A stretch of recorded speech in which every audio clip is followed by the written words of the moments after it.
Now come to the next example. The read access time and the heat ratio for different caches in a memory hierarchy are given below. I cache, D cache and L2 cache. Read access time 2 and 8 nanosecond. Heat ratio 80%, 90% and 90%. The read access time of main memory is give 90 nanosecond. That is 90 nanosecond. Assume that the cache uses the referred word first read policy and write back policy. Assume all the caches are direct map caches. Assume that the dirty bit is always 0 for all the blocks in the cache. In execution of a program, 60% of memory reads are for instruction fetch and 40% are for memory operand fetch. The average read access time, आपको पूछा भी read access time in nanosecond up to 2 decimal digit. बहुत ही प्यारा question है ये, 2 marks का question gate 2017 में पूछा था।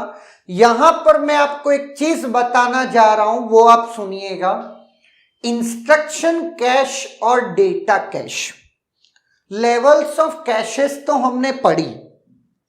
अगर मैं बात करता हूं लेवल 1, लेवल 2, लेवल 3 कैश, और ये आपका मेन मेमोरी, ये आपका हार्ड डिस्क, ऐसा कुछ स्ट्रक्चर आपने देखा होगा।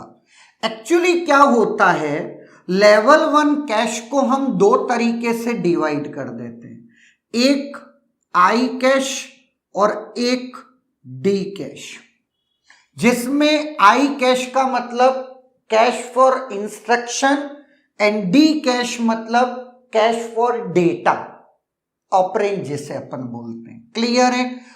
ये डिवीजन हम हर जगह भी रख सकते हैं, जरूरी नहीं है, लेकिन मोस्ट ऑफ द केसेस में ये लेवल 1 पे ही हम ये डिवीजन रखते हैं। और फिर ये दोनों चीजें लेवल 2 में भी रहती हैं, लेवल 3 में भी। इस तरीके से जब तक आपको डिवीजन ना दिया हो तब तक आप ऐसे ही लेकर चलते हैं। क्लियर है? तो अपने केस में इन्होंने क्या कर रखा है, हमको दे रखा आई कैश और डी कैश, उसके बाद लेवल 2 कैश। तो यहां मैं कह सकता हूं that is I cash, that is D cash, और फिर ये L2 कैश, और फिर अपना मेन मेमोरी।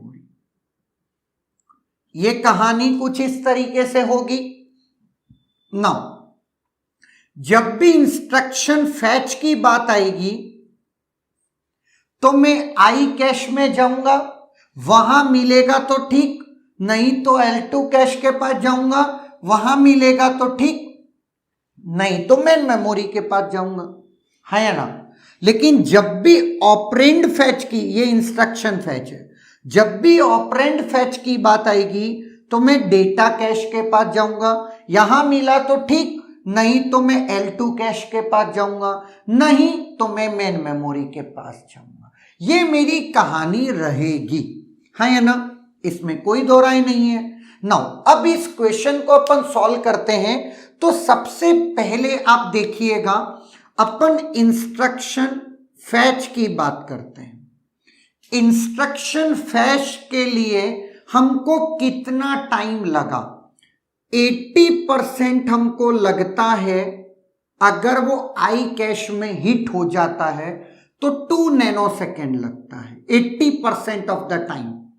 लेकिन अगर 20% अगर इसमें मिस होता है तो फिर मैं L2 कैश के पास जाऊंगा।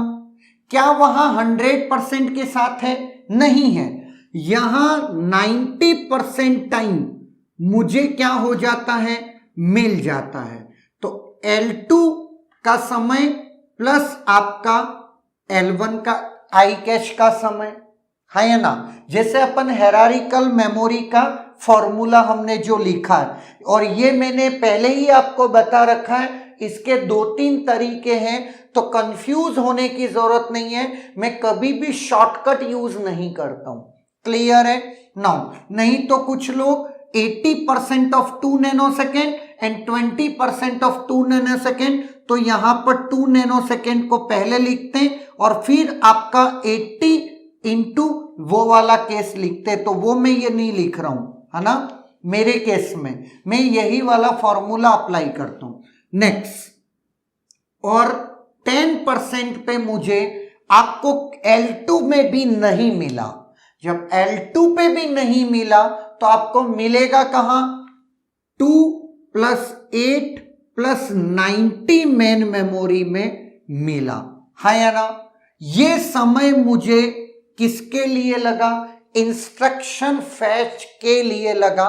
जब आप इसे सॉल्व करेंगे तो इट इज नथिंग बट 100 का 10% दैट इज 10, और दैट इज 10 का 90% 9, और इन दोनों का 20% प्लस आपका 1.6। क्लियर है?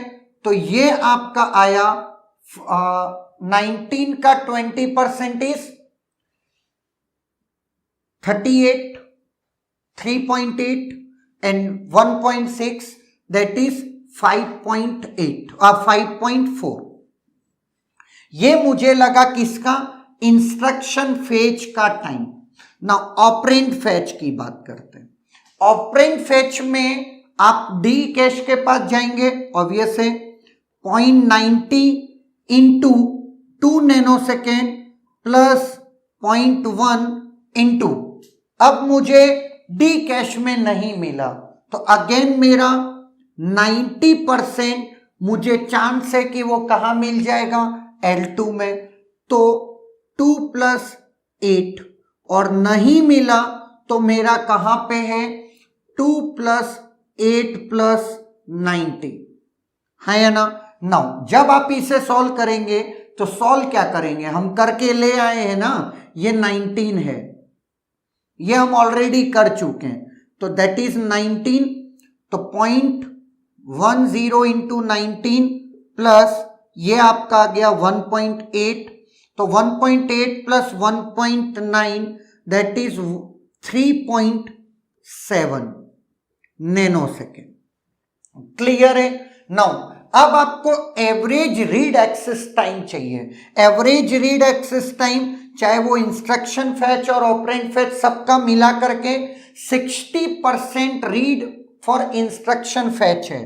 तो average read access time that is nothing but 60% of 5.4 nanosecond and 40% of 3.7 nanosecond, that is nothing but 4.72 nanosecond।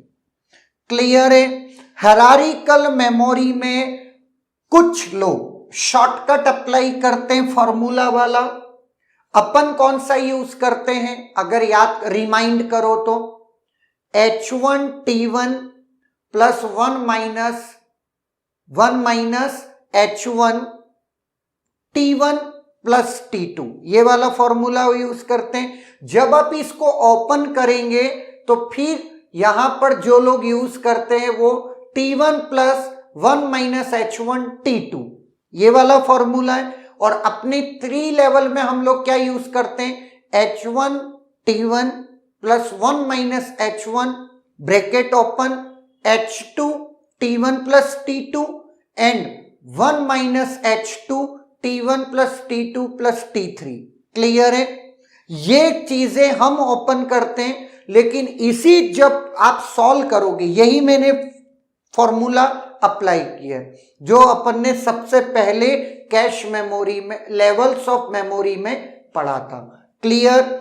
ये गेट 2017 में 2 मार्क्स का क्वेश्चन था, और अब आपको आइडिया लग गया होगा कि डेटा कैश और इंस्ट्रक्शन कैश अगर आपको दिए हैं तो उसको किस तरीके से यूज करना है। Is there any doubt?